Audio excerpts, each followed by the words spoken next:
no país, como Islã. Também faz parte da identidade nacional. Deixar religião para seguir Jesus resulta em pressão e violência por parte da família, comunidade e autoridades religiosas e políticas. O cristianismo é visto como uma ameaça ao rei do Marrocos, por ele ser considerado um descendente direito do profeta Maomé. Por isso, os seguidores de Jesus são monitorados e não têm liberdade para expressar a fé. Eles são considerados uma ameaça à segurança nacional e acusados de agitar a sociedade. A Universidade Al-Qarawiyyin, fundada em 859 na cidade de Fez, é a mais antiga em funcionamento no mundo. Em algumas casas, não há chuveiro no banheiro. As pessoas tomam banho em hammams, casas de banho no estilo turco. O símbolo do amor no país é o fígado e não o coração, pois o órgão saudável é sinônimo de bem-estar. Pai querido, muito obrigada por ainda termos essa possibilidade de falar do teu amor para o mundo. Mas muitas vezes não falamos por ter vergonha. Mas a tua palavra diz que temos que nos humilhar diante de ti e os tímidos não herdarão o reino do céu. E que, meio às provas e tentações, o Senhor possa nos dar muita coragem para nunca nos calar. Em nome do Senhor Jesus, amém. Glória a Deus, amém. Louvado seja Deus pela liberdade que ainda temos. Se os irmãos quiserem dar uma olhadinha no índice das igrejas perseguidas, eu colei na divisória ali, na ponta dessa divisória aqui e na ponta da divisória lá do outro lado lá. Vocês podem olhar a classificação dos países mais perseguidos no mundo. Os que estão em vermelho, acho que até tinha ali mais ou menos, né, na arte. Vê se tem aí, Sérgio, fazendo um favor. Acho que aí não apareceu a coloração dela, né? Mas vai ser esse mapa ali e as áreas vermelhas, né, são de maior intensidade de perseguição. As áreas laranjas existem algumas, dá uma afrouxada na perseguição, mas eu não queria estar em nenhuma delas, né? Se os irmãos quiserem depois, está ali, é só dar uma olhadinha. Amém? Eu convido os irmãos a abrir aí a sua Bíblia em 2 Tessalonicenses. Nós vamos dar continuidade ao que começamos na semana passada. Semana passada nós fizemos o capítulo 1 e 2 de Tessalonicenses, 2 Tessalonicenses. E hoje nós vamos fazer a leitura do 2, mas eu vou trabalhar a palavra mais do capítulo 2, verso 7 em diante, tá? Essa igreja de Tessalônica, ela nasce por volta do ano 50, quando Paulo, então, em sua segunda viagem missionária, ali chega. E ele começa a pregar a palavra de Deus e há um itinerário muito bem programado, né, em passar por Tessalônica, Bereia, né, Atenas e Corinto. Essa era a viagem do apóstolo Paulo, programada, né, não da forma que foi, né, mas quando ele chega em Tessalônica, por 3 semanas ali, ele fica ensinando os irmãos ao Evangelho, as tradições do Evangelho, né, a legitimidade das Escrituras. E por 3 semanas, então, muitos judeus e muitos gregos se entregam a Jesus Cristo. Ao mesmo tempo que ali, em Tessalônica, se levanta uma grande perseguição dos judeus mais tradicionais, ortodoxos, contra o apóstolo Paulo. Não somente contra ele, mas contra Timóteo, Silvano, que ali estava, e também contra o próprio Jason, né, que havia se convertido e recebia os irmãos em sua casa. Há uma perseguição ferrenha ali, eles pegam Jason e mais alguns discípulos, prendem-os ali, né, e logo depois Jason consegue pagar a fiança e sair ali livre, né, e neste momento eles pedem para que o apóstolo Paulo se retire de lá, que a cabeça do apóstolo Paulo estava sendo pedida, né? E Paulo então sai correndo daquele lugar, então vai para Bereia, depois Atenas, depois Corinto. Então essa igreja nasce, né, no poder do Espírito Santo. Essa igreja, depois de 1 ano, no ano 51, Paulo escreve a primeira carta aos Tessalonicenses, e ainda o amor por Cristo é o mesmo, a intensidade da pregação é o mesmo, a pobreza da igreja aumentou, a escassez da igreja aumentou. Se nós formos ter por parâmetro a teologia da prosperidade, esses irmãos estavam lascados. Mas não, depois de 1 ano, no ano 51, quando Paulo escreve a primeira carta, os irmãos estão firmes no Senhor, estão com o fogo do Espírito Santo aceso no coração, crescendo na pregação, crescendo na oração, crescendo no amor e no servir uns aos outros. Bendito seja o nome do Senhor. Essa igreja, portanto, tem muito a nos ensinar, muito a nos ensinar. E eu compartilhei com os irmãos na semana passada que na primeira carta aos Tessalonicenses, no capítulo 4, do verso 13 ao 18, o apóstolo Paulo, então, compartilha sobre a vinda de Jesus Cristo. E esses irmãos, eles se apegam tanto nessa esperança. Aliás, essa esperança tem nos faltado, né? Parece que nós perdemos o alvo, que é o céu. Parece que nós perdemos a expectativa do céu. Mas esses irmãos em Tessalônica, depois da pregação do apóstolo Paulo, em 1 Tessalonicenses capítulo 4, arde uma esperança da vinda de Jesus como se fosse para aquele instante. Então, na segunda carta, agora Paulo vai escrever para dar uma sossegada no coração deles. Calma, gente, não é para já. Paulo, então, vai explicar quando é que isso vai acontecer e como vai acontecer. Mas tamanha era a intensidade e o desejo dos tessalonicenses estarem diante de Jesus, que alguns até pararam seus próprios ofícios. Pararam de trabalhar, falaram, bom, Jesus agora vai voltar, eu só vou esperar. Né? Vou ficar aqui, não vou mais fazer nada, porque vai que ele volta, né? Os irmãos estavam ansiosos pela vinda de Jesus Cristo. Que o Senhor possa renovar essa esperança em nosso coração. A esperança de se encontrar com Jesus. E então, na segunda carta, Paulo vai tratar... Obrigado, filho. Paulo vai tratar dessa questão... hoje tem água bastante aqui, gente. Beleza, hein? Hoje vou sair daqui hidratado. Misericórdia. Então, na segunda carta, Paulo vai tratar da esperança de Cristo Jesus no coração desses irmãos,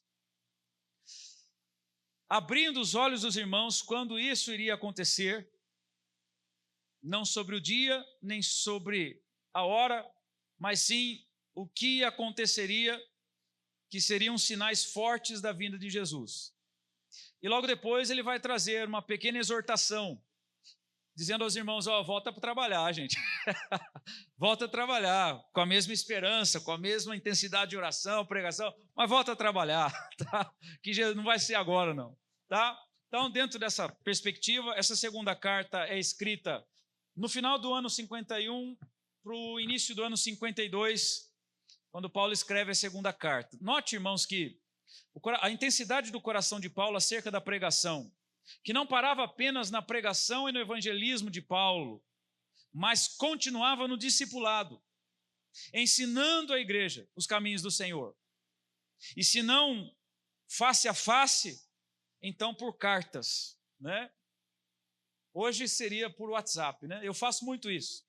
O que tem de irmão que durante a semana manda mensagem perguntando sobre a leitura bíblica anual, perguntando sobre algum texto que leu, o que quer dizer, o que significa, e é tão gostoso, né, você poder ensinar as Escrituras, né? É prazeroso isso daí. Ao mesmo tempo, você aprende com os questionamentos que chegam, e alguns que você fala, puxa, não tinha parado para pensar nessa perspectiva, né? Então, o tempo todo, esse discipulado, ele tem duas mãos, né? Você ensina e você aprende, e isso traz edificação.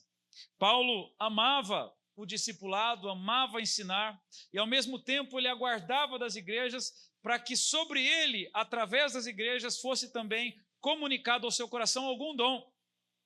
Paulo fazia questão da comunhão, porque ele crescia na vida espiritual. Esta igreja de Tessalonicenses, nós lemos na semana passada, tornou-se referência, não somente para o apóstolo Paulo, para Silvano, para Timóteo, mas Paulo dava testemunho dos tessalônicos, em todas as igrejas por onde passou. Porque esta igreja, depois que nasceu lá em Atos capítulo 17, essa igreja de Tessalônica sofreu uma perseguição ferrenha, o confisco de todos os seus bens, a escravidão e a morte.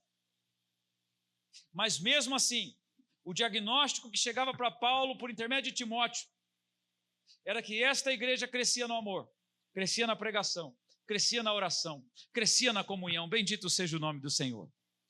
Que seja esse o diagnóstico que possa partir da nossa vida, desta igreja, mesmo em meio às mais diversas lutas e aquilo que ainda está por vir, possamos ser encontrados fiéis, firmes e permanecendo no evangelho da graça de Deus. Amém, irmãos?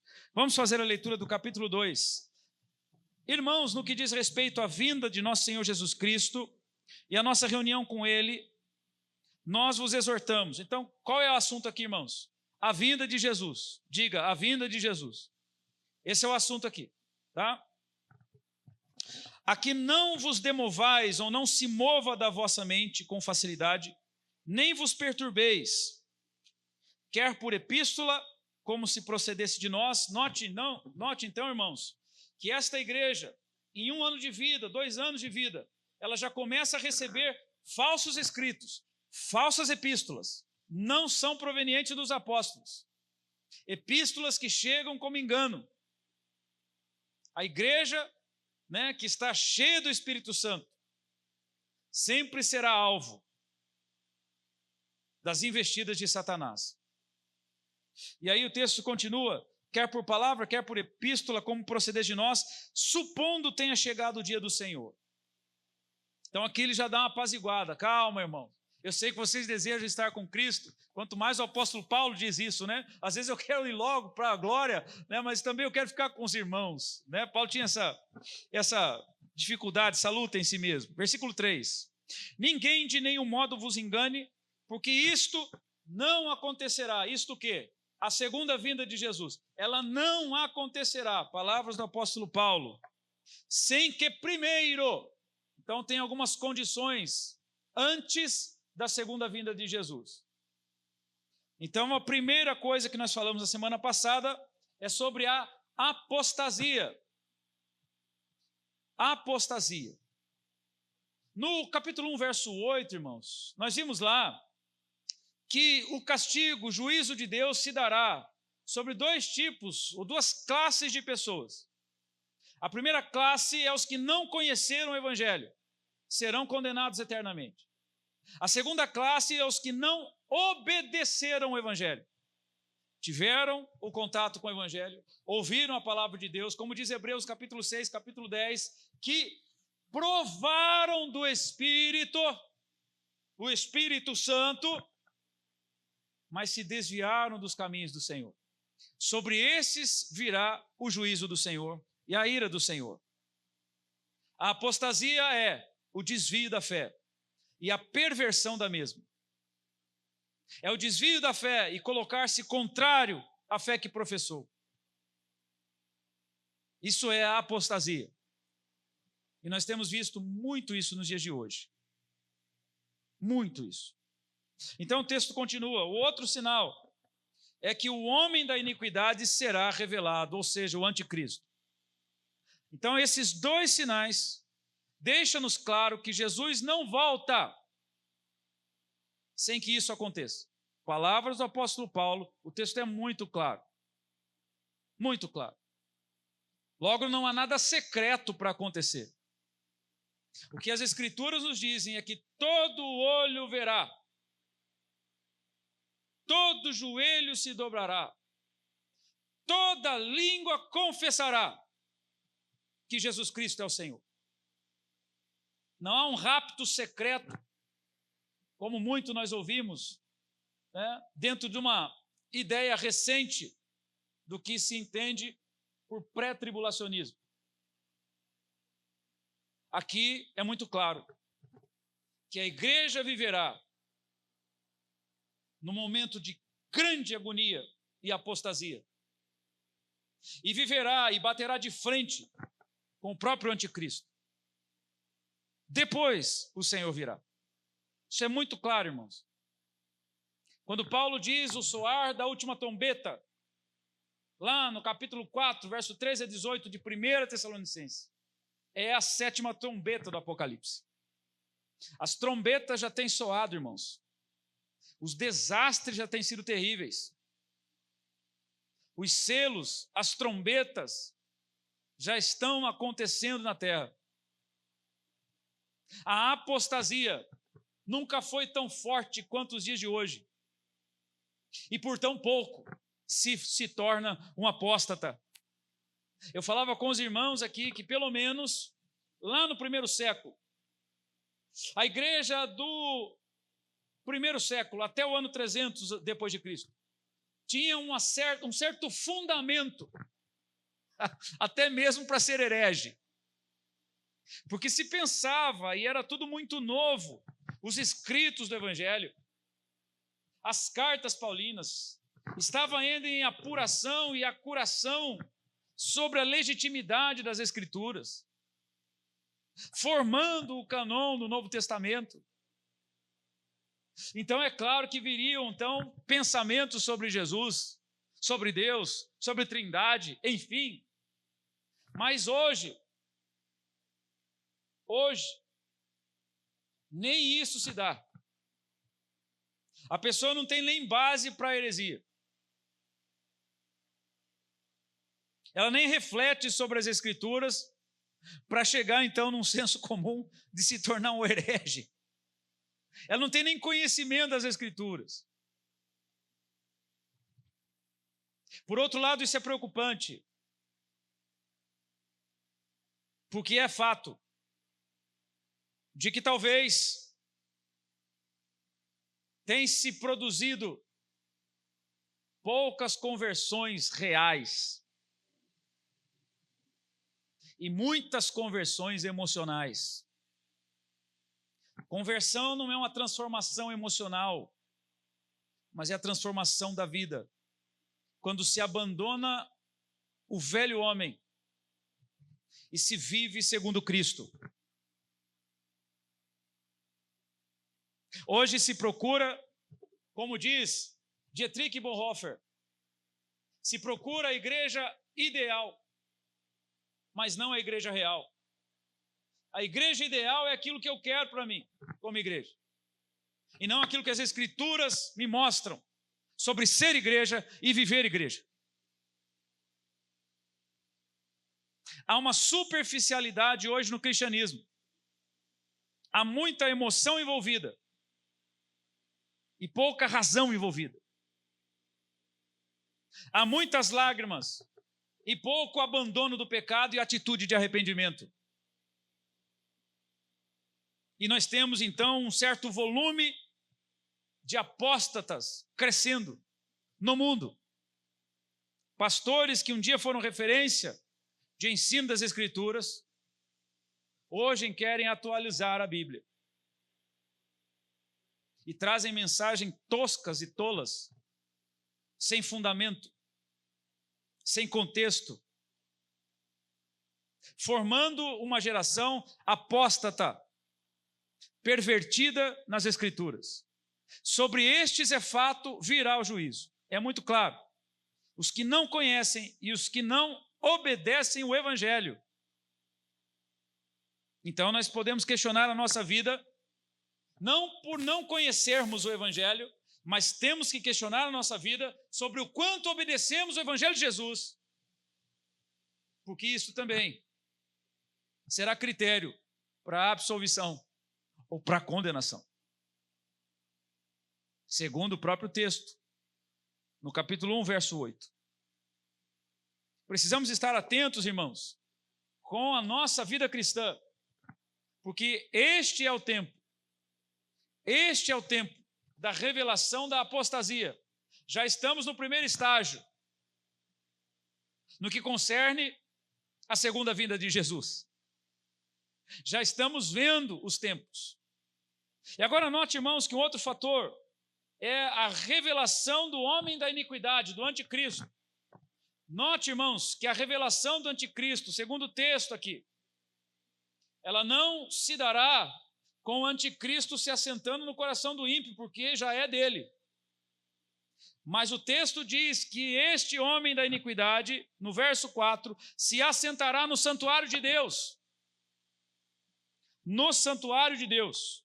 Eu pergunto a você, irmão, nessa noite. Quem é o santuário de Deus? Quem é o santuário de Deus? 1 Coríntios capítulo 6, 19, 20. Quem é que o Espírito Santo me fez? Templo, santuário de Deus. O alvo do anticristo é trazer sobre cada um de nós o engano. É trazer sobre cada um de nós uma nova proposta, um novo evangelho. E este novo evangelho é maligno. Uma dessas propostas do Evangelho é que quando você vem para Jesus, você pode permanecer como está. Logo, é um Evangelho que não exige e não tem critério de mudanças. É por isso que nós temos aí homens com homens, mulher com mulher. Veio como estava, nesse estado pecaminoso, e permanece no estado pecaminoso, e os seus lábios falsamente adoram a Jesus Cristo. E não abandonaram as práticas pecaminosas. É por isso que nós temos nos dias de hoje homens e mulheres escravos de tanta imoralidade, de um mau caratismo, de comprar e não pagar, e ficar devendo, mesmo sabendo que precisa quitar suas dívidas, levantando as mãozinhas para adorar a Deus, como se Deus estivesse aceitando aquela adoração. É por isso que nós temos tanto cristãos, se é que assim podemos chamar, viciados no entretenimento, viciados no acúmulo, nas riquezas, na carreira, viciados no bem-estar. Tantos cristãos hoje correndo atrás de ter tudo aquilo que Jesus negou quando foi tentado por Satanás. Tantos cristãos querendo salvar a sua vida e ter para si tudo aquilo que Jesus negou naquele dia quando foi tentado. São sinais fortes de crentes apóstatas. E sobre esses corações, o anticristo está fazendo o seu reinado. O alvo do anticristo é o coração da igreja, é o coração do cristão, é o coração do crente. É por isso que nós temos tantos crentes que hoje adoram ao Senhor com os lábios e canções que dignificam a Cristo e ao mesmo tempo se lançam em músicas com teor pornográficos, de traições.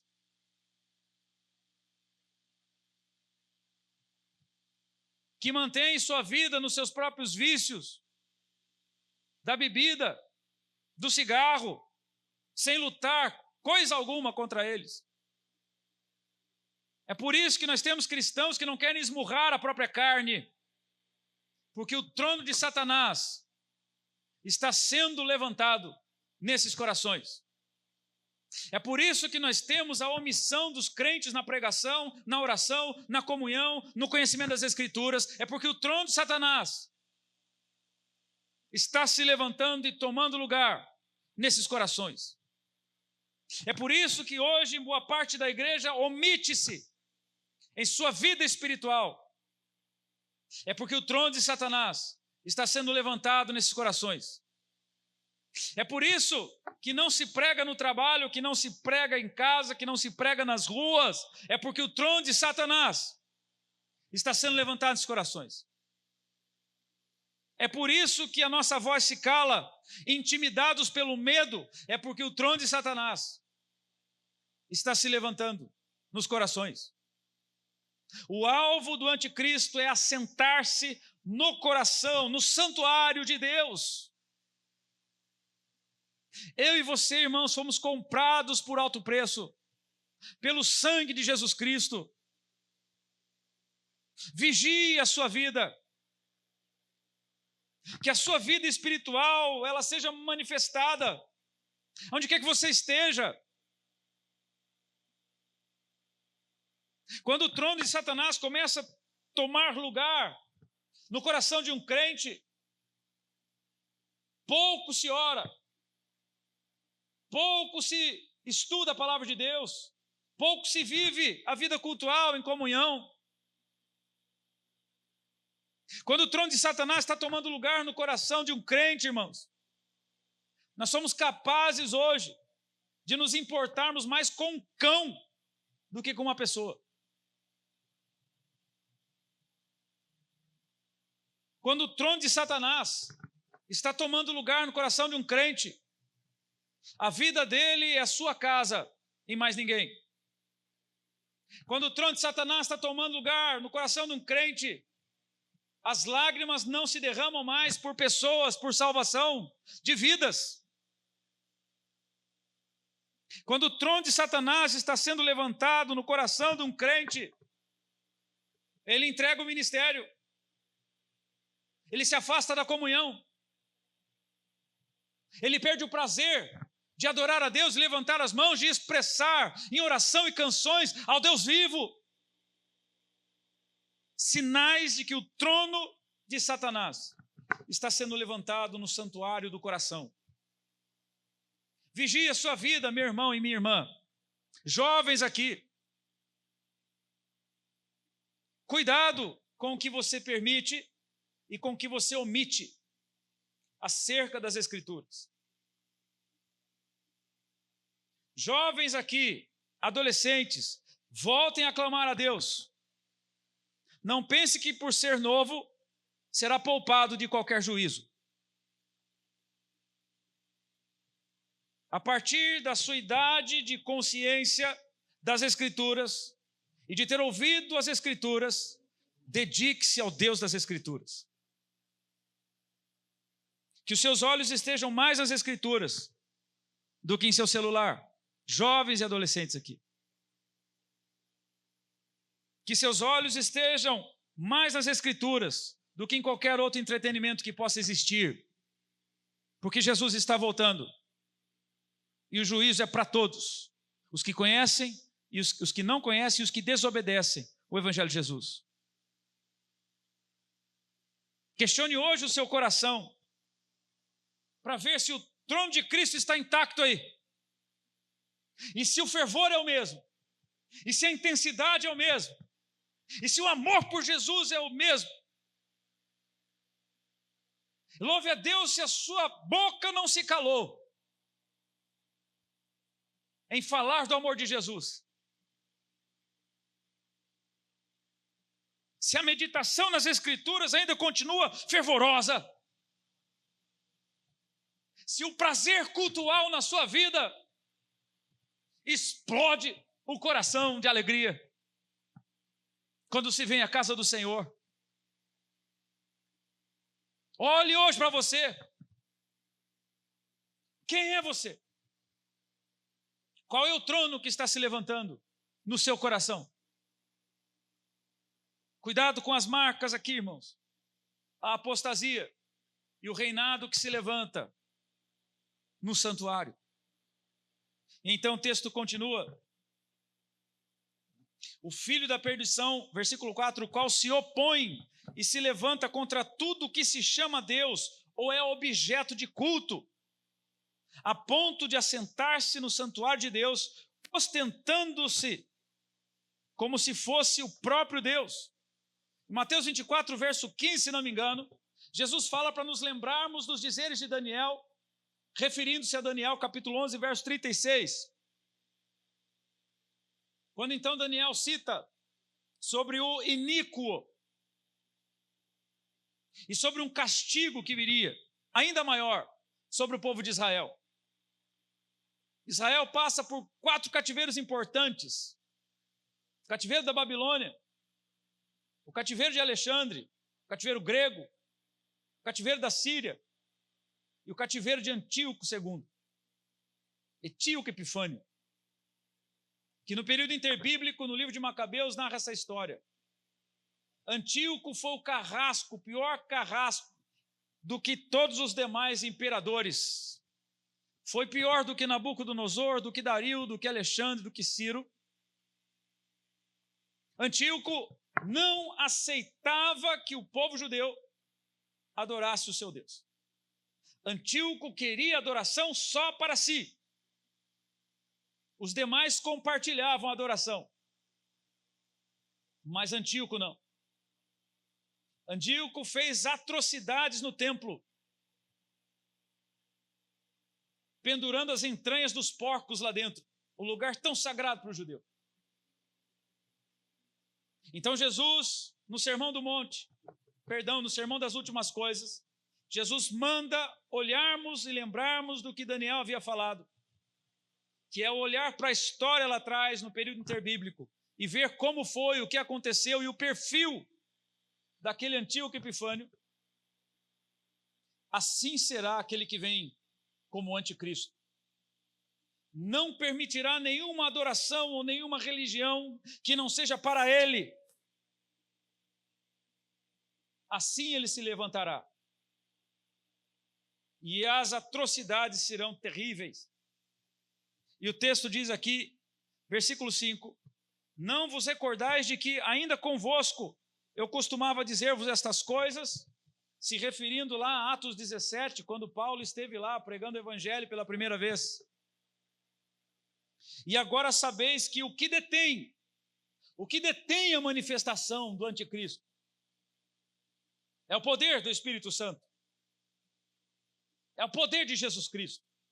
Que assim como na plenitude dos tempos Cristo se manifestou para anunciar o ano aceitável do Senhor, também Cristo, no tempo correto, soltará as colheiras deste homem da iniquidade, para se manifestar juntamente com o homem da iniquidade, todos os perversos que o seguem,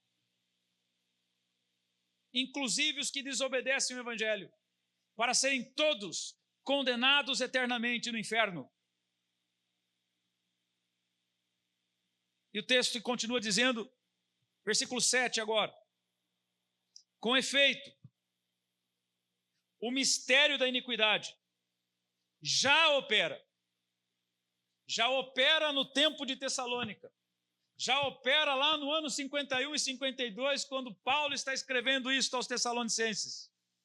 Uma vez que as cartas enganosas, as epístolas enganosas estão chegando lá para a igreja de Tessalônica, ali está o espírito da iniquidade, o mistério da iniquidade está operando ali, para desviar, para enganar, para convencer ao engano o coração do crente. Sim, crente, você é o alvo. Os ímpios lá já estão, mas o alvo fundamental, o objetivo principal deste carrasco, desse ser desprovido de graça, ou seja, esse ser desgraçado, o alvo dele sou eu e é você. Já opera e aguarda somente o que seja afastado aquele que o detém. Então será de fato revelado o iníquo, a quem o Senhor Jesus matará, glória a Deus, com o sopro de sua boca, e destruirá pela manifestação da sua vinda. A vinda do Senhor Jesus Cristo é iminente, ela vai acontecer. Se nós olharmos para as profecias do Antigo Testamento, que nos disseram e nos ensinaram que Deus se manifestaria em carne, e assim o fez. Se nas profecias de Isaías apontou o Cristo exatamente na via crucis, lá em Isaías 53, e profetiza sobre a morte de Cristo, e isso acontece, não sejamos ignorantes a ponto de ouvir ao próprio Cristo dizendo que voltará por uma segunda vez. Vai se cumprir. Não há quem barre a sua vinda. Não há quem o detenha. Não há ninguém capaz de controlar. O Todo-Poderoso, ele se manifestará, se dando a conhecer a todos. Diz o apóstolo Paulo, lá em 1 Tessalonicenses 4, 13 a 18, que soará a trombeta e a voz do arcanjo nos céus. Então se cumpre ali o texto de Filipenses 2,11, que todo o olho verá e que todo joelho se dobrará. E neste dia, a igreja será recolhida eternamente para um grande banquete, uma festa maravilhosa. E os que não o conheceram, e os que não obedeceram o seu evangelho, serão condenados eternamente no inferno. E o texto continua dizendo: então será revelado o iníquo, quem o Senhor Jesus matará e destruirá pela manifestação de sua vinda. Versículo 9, ora, o aparecimento do iníquo é segundo a eficácia de Satanás. O iníquo, o anticristo, não é o próprio Satanás, mas é movido totalmente por ele. É objeto nas mãos de Satanás para enganar os povos. Diz o texto aqui, versículo 10, e com todo engano de injustiça aos que perecem, porque não acolheram. Essa palavra acolher, no original, é não pegaram com as mãos. Quando tiveram oportunidade, quando ouviram da salvação de Jesus Cristo, não apanharam com as mãos, não seguraram fortemente com as suas mãos a salvação que lhes foi posta. Propositadamente, deliberadamente, por livre e espontânea vontade, decidiram não se apegar à salvação de Jesus Cristo. Estes já estão nas mãos de Satanás e juntamente com Satanás serão condenados. Note, irmãos, a urgência e a responsabilidade da igreja em nossos dias, da pregação do Evangelho, pois ela será o álibi para acusar aqueles que ouviram e não quiseram. Serão julgados por isso. A importância da pregação da igreja nesses dias, não somente para o combate em relação às heresias e aos enganos, mas para que o ímpio ouça a mensagem da cruz, o amor de Deus, o perdão de Deus em Jesus Cristo e a graça de Deus nele revelada e manifesta. A igreja precisa se levantar na pregação do Evangelho. Quem é que está ao seu lado de segunda a sexta? E quem é que está ao seu lado que ainda não ouviu da sua boca, meu irmão, minha irmã, que Jesus a ama? Pois então comece a falar, comece a pregar. Naquele dia, ao verem Jesus Cristo e não o acolheram, se lembrarão da mensagem do Evangelho, mas não haverá mais tempo e nem segunda chance. Se lembrarão para a própria condenação, mas os cristãos provarão a mensagem que pregaram eternamente. Louvado seja o nome de Jesus. E o texto ainda continua dizendo, no verso 10, e com todo engano de justiça aos que perecem, porque não acolheram o amor da verdade para serem salvos.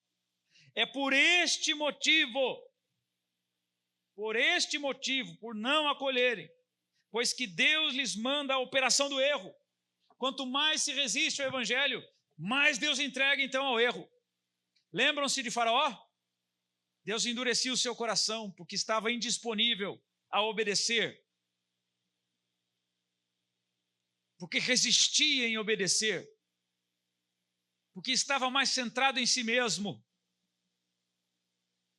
resistia. Quanto mais se rejeita o Evangelho, mais se prova da iniquidade e da pecaminosidade. Segundo Romanos, quando lemos o texto em Romanos, no capítulo 1, do verso 18 ao 30, ali fala que os homens ouviram a verdade, viram a verdade e a negaram. O próprio Deus derramou sobre eles a paga de suas decisões. Quantas pessoas hoje têm negado o Cristo? Quantas pessoas hoje têm negado a palavra de Deus? Quantas pessoas hoje centradas em si mesmos, egocentradas, mesmo olhando para as Escrituras do Antigo Testamento, o cumprimento do Antigo Testamento na pessoa de Jesus, ainda resistem, porque não o querem conhecer no sentido de intimidade com Cristo. Quantos homens e mulheres hoje que se denominam cristãos evangélicos, mas que não obedecem ao Evangelho.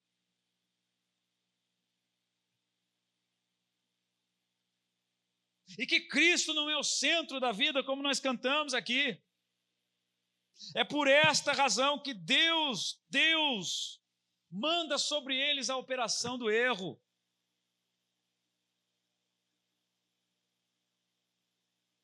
E o texto continua: para darem crédito à mentira, a fim de serem julgados todos quantos não deram crédito à verdade.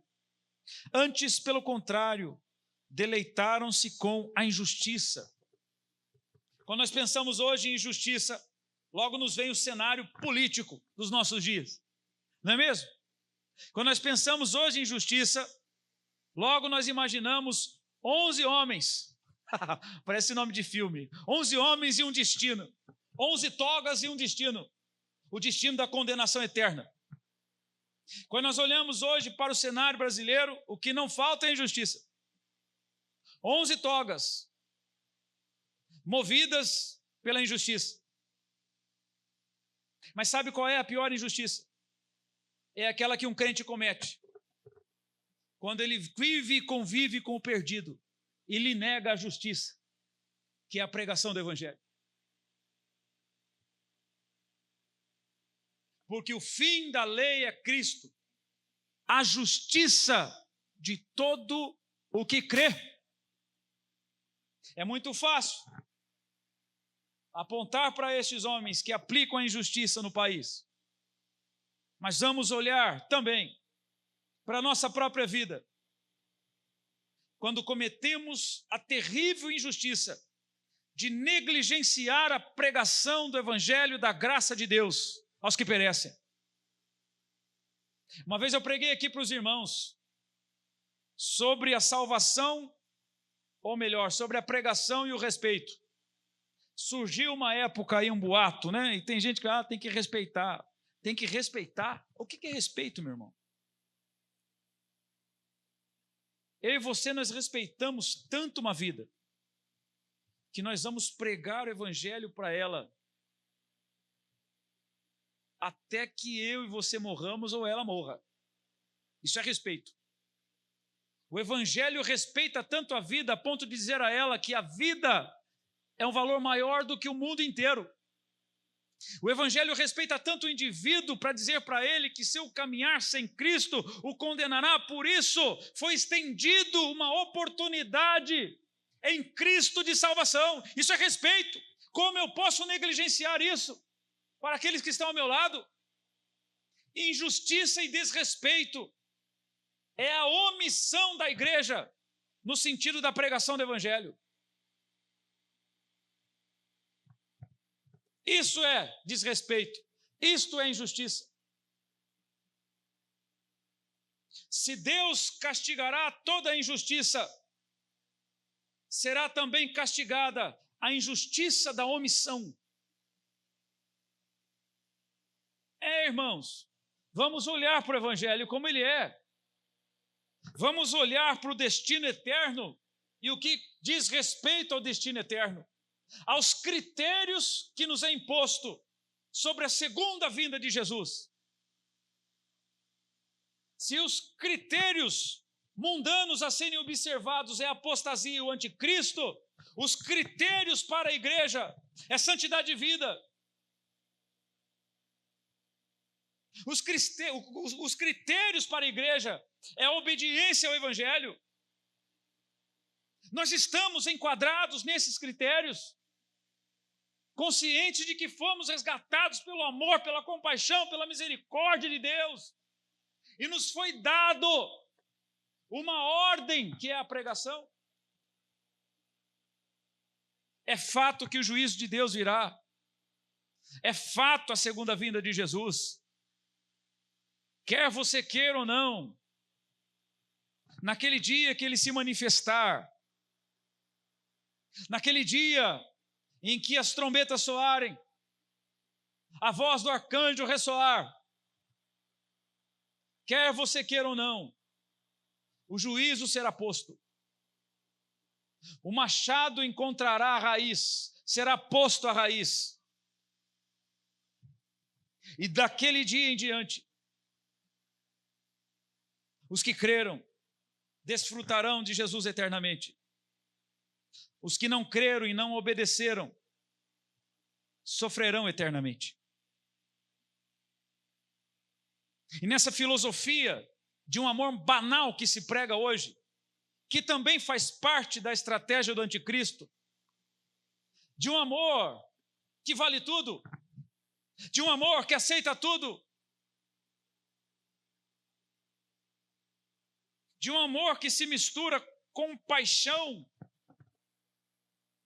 Este é um amor doente, porque o amor de Deus é perfeito e traz consigo todo o critério necessário de amar. Não amamos de qualquer forma, mas o amamos como Ele nos ama e nos amou, porque Ele nos amou primeiro. E vemos em seu amor critérios como santidade, como devoção, como adoração, como oração, como conhecimento das Escrituras, como a pregação do Evangelho. Portanto, meus irmãos, cuidado com as injustiças que parte de um coração que omite a pregação do Evangelho. Precisamos hoje olhar para nós e trazermos sobre nós mesmos o diagnóstico correto de quem somos e de qual é o trono que está reinando em nossa vida. E o texto continua. No verso 13, temos que prestar atenção agora. Entretanto, devemos sempre dar graças a Deus por vós. Olha a alegria de Paulo quando ele olha para os Tessalonicenses. Quando ele olha para os Tessalonicenses, há uma alegria no coração dele. Porque ele vê uma igreja exatamente como é para ser a igreja. Uma igreja que debaixo de perseguição, que debaixo de ameaças de morte, uma igreja que lhe foi confiscado os bens, uma igreja pobre em todos os sentidos que posso imaginar aqui, mas que cresce em amor, que cresce na palavra, que cresce na oração, que cresce na mensagem, na proclamação. Paulo se alegra. Entretanto, devemos sempre dar graças a Deus por vós, irmãos amados pelo Senhor, porque Deus vos escolheu desde o princípio para a salvação, pela santificação do Espírito e fé na verdade, para o que também vos chamou mediante o nosso Evangelho, para alcançardes a glória de nosso Senhor Jesus Cristo. Esse é o destino da igreja. Para desfrutarmos da presença de Cristo em glória, para desfrutarmos eternamente da presença de Cristo com todo o nosso corpo transformado, para desfrutarmos em nossa própria vida e de maneira eterna toda alegria e toda celebração, a qual não pudemos desfrutar tanto neste mundo em nossa peregrinação aqui. Para que lá no céu as lágrimas sejam enxugadas e o coxo que aqui estava possa correr e saltar de alegria. O surdo que aqui estava nos céus possa ouvir a voz de Deus. Os cegos que aqui trombavam e precisavam ser conduzidos lá no céu verão a face do nosso Deus. Todo sofrimento já não existirá. Louvado seja Deus por isso. Note, irmãos, que o apóstolo Paulo se alegra. E ele diz assim, no versículo 15, assim, pois, irmãos, permanecei firmes. Permaneça firme no Senhor. Diga ao seu irmão que está ao seu lado aí, permaneça firme no Senhor.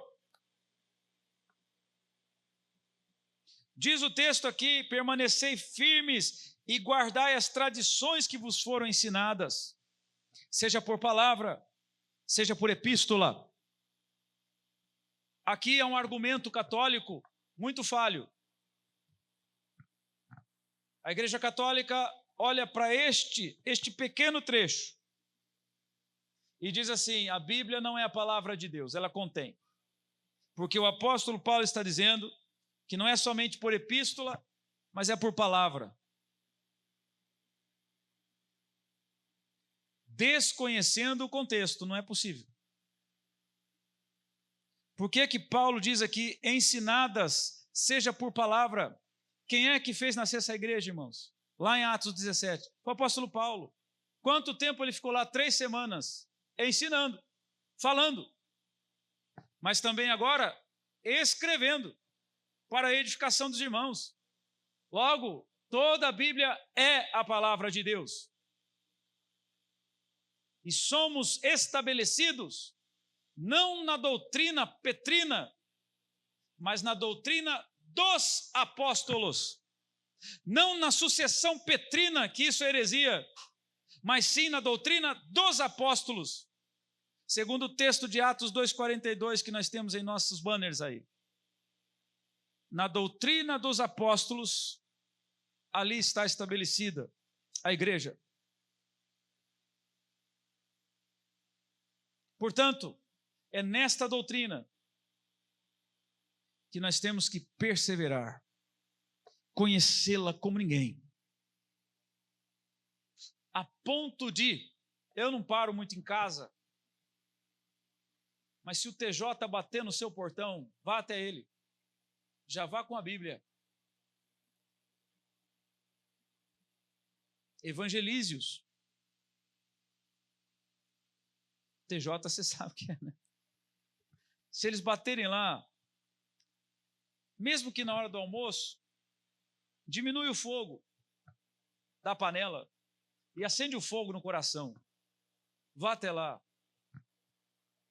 Olhe bem nos olhos deles e diga: Jesus, que é o próprio Deus e não um Deus menor, Ele te ama.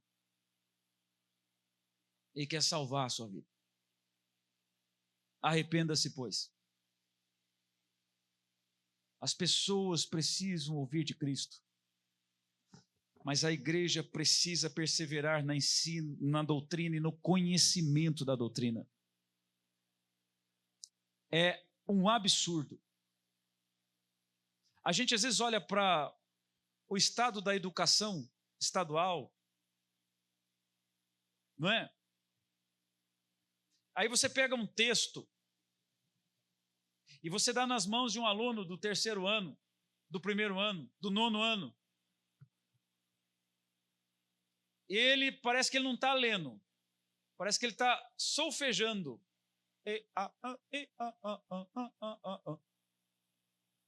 Sai engasgando nas letras, nas palavras. E com muito custo, quando ele termina de ler o texto, ele se pergunta o que você entendeu. Ele não sabe falar o que ele entendeu. Não é? Dá uma tristeza no coração da gente. Meu Deus do céu, é 9, 10 anos na escola. Ele leu tudo atropelado, tudo gaguejando. E depois que ele leu, ele não entendeu nada. Ou aquele que leu melhorzinho também, ele é analfabeto na compreensão, na interpretação textual. É tristíssimo. Parte, e boa parte desta culpa é do próprio aluno, que não fez questão de estudar, de correr atrás para que alguém lhe ensinasse. Por outra parte, o Estado facilita, que é uma beleza. Já não reprova, e quase que as faltas já são negociadas. Aí juntou a fome com a vontade de comer. E nós temos esse tipo de aluno hoje, que para falar a tabuada do 8 é um desespero, e do 9 já morreu. Isso no 1º, 2º, 3º ano colegial. Quando se vai para a faculdade, você olha a educação e um médico que não sabe como é que chama a inflamação do pâncreas. Um médico de 5º, 6º ano de medicina, ele não sabe falar o nome da inflamação do pâncreas. Já pensou? É aquele que você vai no pronto-socorro, ele só faz um bilhete para você sem olhar. Parece até o Chico Xavier, né? Ele não olha para você, ele faz assim, ele preenche um bilhetinho e te dá. Ele nem te examinou, ele nem sabe também. Como é que chama aquele negócio? Psicografado. Ele psicografa um diagnóstico que ele talvez imaginou, ou ele tinha que entregar alguma coisa, e você sai de lá e deixa, eu não vou tomar esse negócio não, que o rapaz está com menos certeza que eu. Mas ao mesmo tempo você olha para os cristãos, e como falta conhecimento das Escrituras. Como falta a intimidade com o texto bíblico.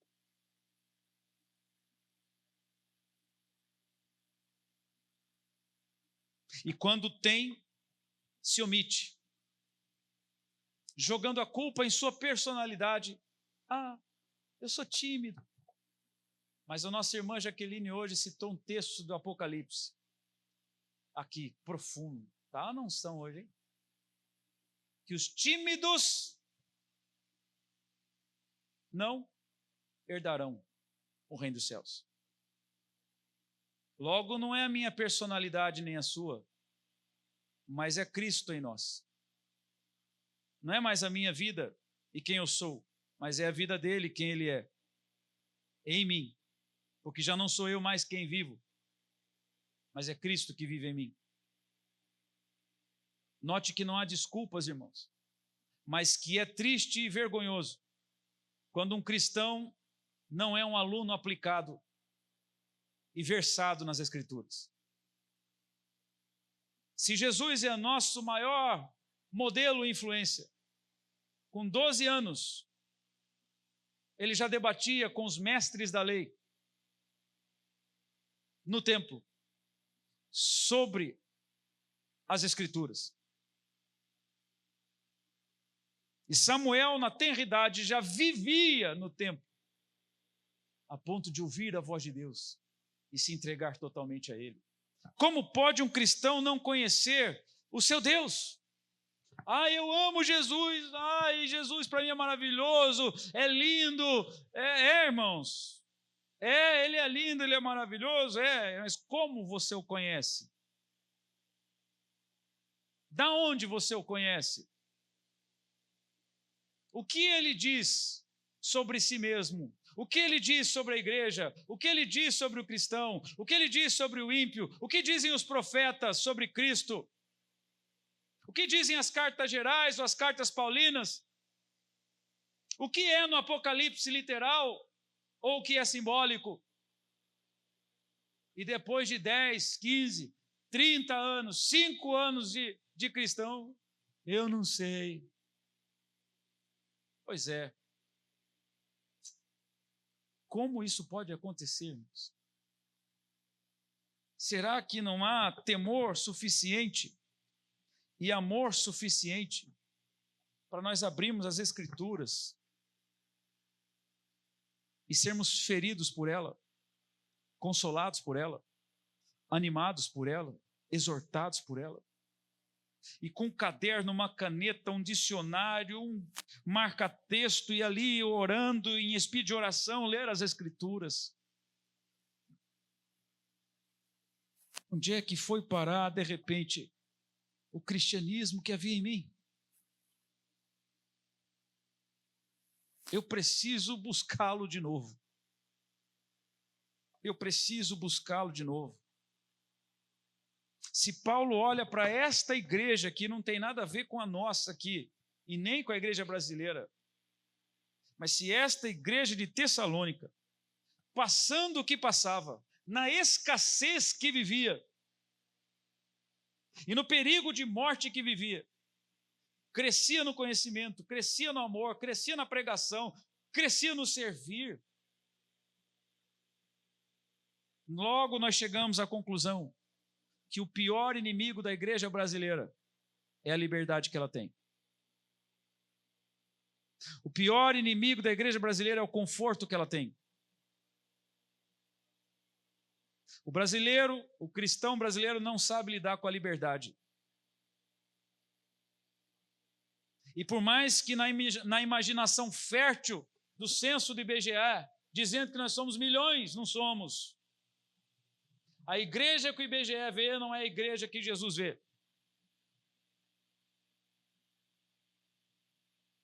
A igreja que Jesus vê é esta aqui, que diante de muitos ataques, de muita luta, seja lá na família, seja no próprio corpo, seja na enfermidade, seja diante da própria morte, ela continua confessando, professando o seu Cristo e falando do amor de Cristo.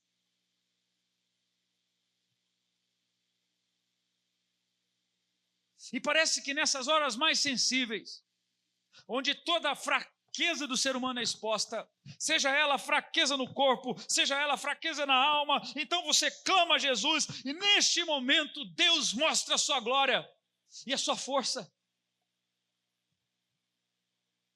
E você desconsidera a circunstância, desconsidera tudo aquilo que é contrário e fica firme na sua confissão e profissão de fé. Paulo olha para essa igreja e se alegra porque os irmãos estão permanecendo na doutrina. Permanecer na doutrina.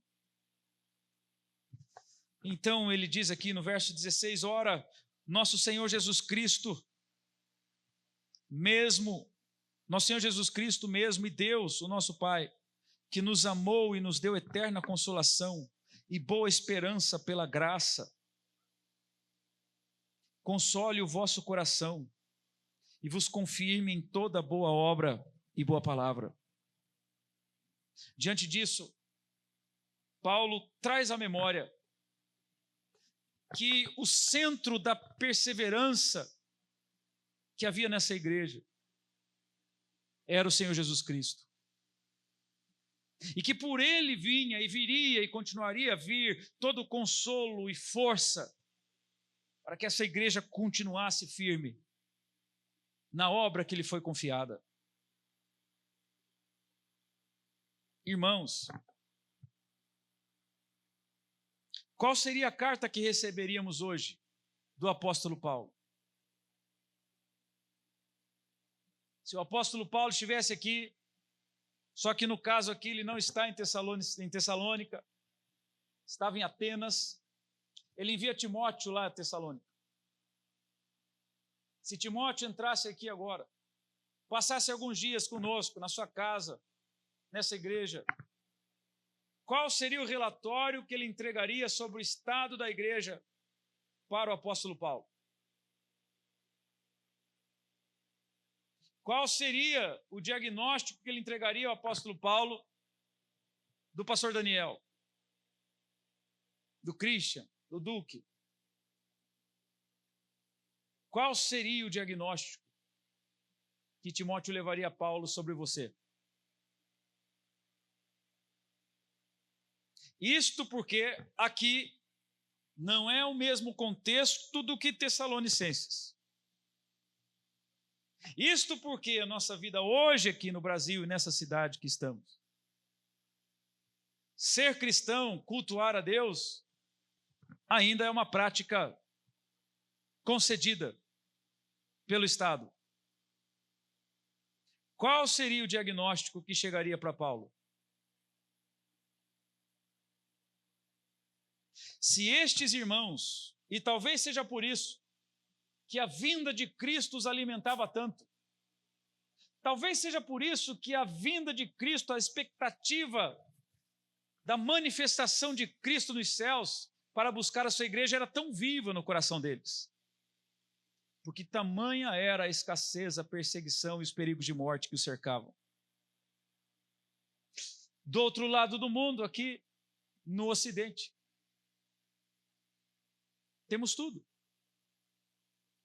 Compramos, nem que seja parcelado, mas a gente tem. Não é? Os nossos filhos, graças a Deus, está comendo, está vestidinho, está bonito. Não é? Então nós conseguimos. Um bico ali, um bico aqui, se eu não estou desempregado, pelo menos o dia eu salvo.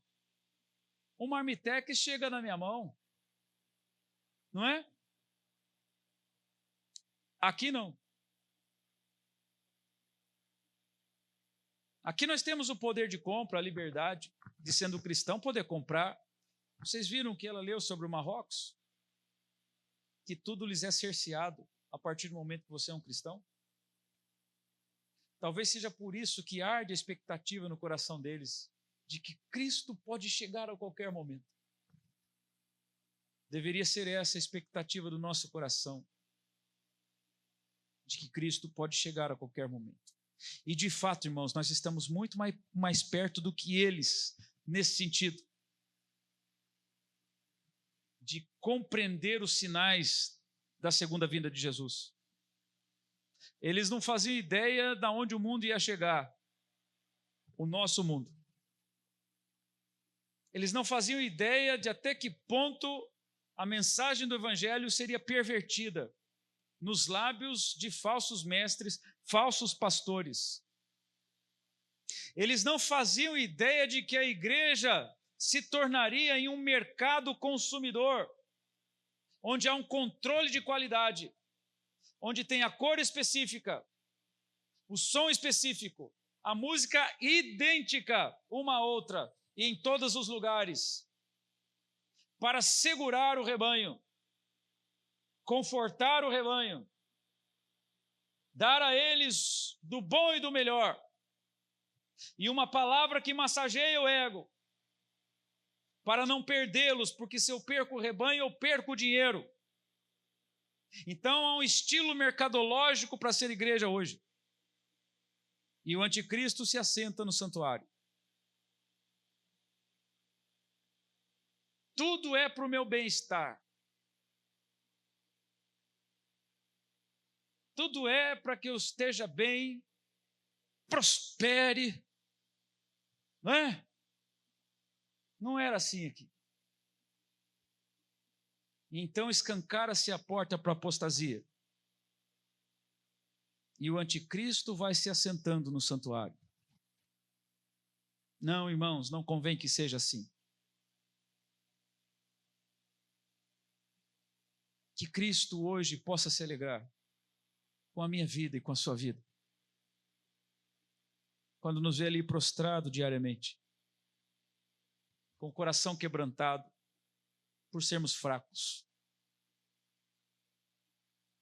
E como diz Estênio Márcio em uma das suas canções, quando chega lá pelas 10 da noite, eu reúno os meus fracassos e coloco aos seus pés, quebrantado. Ou quem sabe, Cristo possa se alegrar conosco, quando nos ver aos seus pés em lágrimas, por uma alma a quem nós queremos pregar o Evangelho. Ou quem sabe Cristo se alegre nesta noite ao nos ver aos seus pés, dizendo: Senhor, envia-me. Eu quero servir. Ou quem sabe Cristo se alegre da nossa vida hoje, sabendo que nós amamos a palavra de Deus, meditamos na palavra de Deus, estamos em constante aprendizado, não para reter para si, mas para pregar o Evangelho verdadeiro, segundo as Escrituras. Que nesta noite nós possamos questionar qual seria o diagnóstico de Timóteo que chegaria ao apóstolo Paulo sobre cada um de nós ou sobre esta igreja. Chegaria o diagnóstico de alegria. Os irmãos estão pregando, estão orando, estão se reunindo, estão crescendo em amor, estão cultuando, estão pregando a palavra de Deus. Ou não?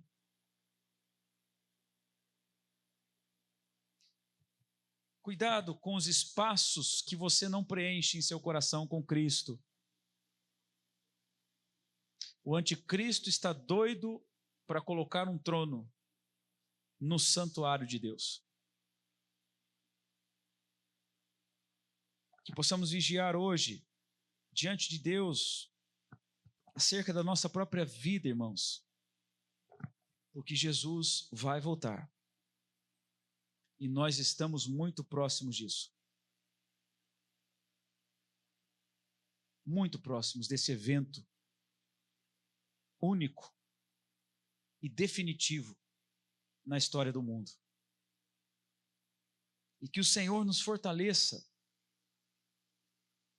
Se por um acaso eu e você viermos a ver e viver e conviver nesses dias, ou talvez os nossos filhos, o que é provável, ou talvez os nossos netos, o que pode ser provável, que o Senhor os fortaleça, que possamos deixar para os nossos filhos a única herança que de fato importa, que é Jesus Cristo como Senhor e Salvador. Para o que está por vir, possam eles resistir. Porque talvez eu e você não chegaremos nesses dias na manifestação do anticristo, mas talvez eles chegarão. Até que venha o Senhor. Talvez eu e você chegaremos nos braços do Pai pelo viés da morte mesmo. Mas eles talvez estarão aqui. Portanto, cuide da vida espiritual dos seus filhos, da sua casa. Lembrando que a condenação está para os que não conheceram e para os que desobedeceram o Evangelho de Jesus.